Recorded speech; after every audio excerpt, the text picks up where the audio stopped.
Buongiorno, sono Giovanni Pedizzato, titolare della libreria Toletta.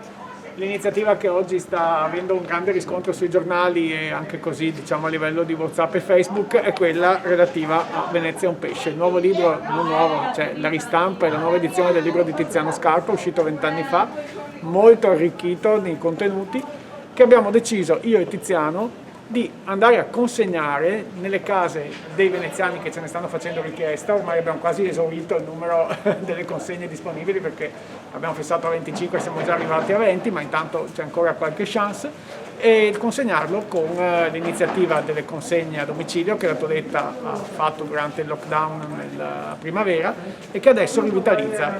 Vogliamo rivitalizzare soprattutto per offrire un servizio in più ai nostri concittadini. Adesso si va verso il Natale, si va verso un momento in cui il libro sarà sicuramente un oggetto molto richiesto per i regali, eccetera.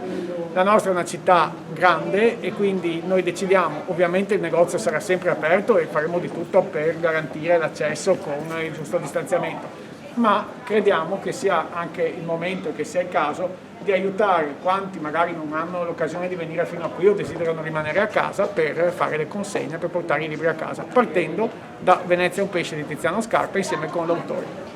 Quanto è importante la lettura e che le librerie siano aperte comunque adesso e anche nelle prossime settimane?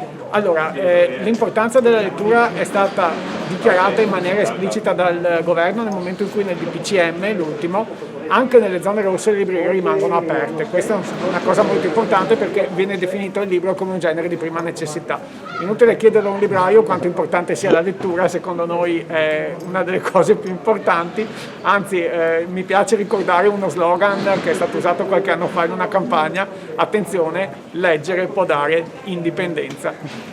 E i veneziani come hanno risposto alla vostra iniziativa durante il primo lockdown e come rispondono adesso? In maniera sempre molto, direi addirittura entusiasmante dal mio punto di vista, perché quando io ho deciso di fare le consegne il giorno dopo il primo lockdown, sinceramente non mi aspettavo che ci fosse una richiesta così interessante e importante di libri, e anche la gratitudine che ho così potuto sperimentare nel momento in cui consegnavo i libri alle persone che erano di fatto chiuse in casa. Questa iniziativa qui in particolare di Venezia è un pesce poi addirittura proprio ha avuto un plauso, perché vedo che evidentemente l'idea, questo libro molti veneziani aspettavano un'edizione aggiornata e arricchita. Il fatto che arrivi a casa Tiziano Scarpa a portartelo insieme col libraio e a firmartelo credo sia evidentemente qualcosa di molto piacevole.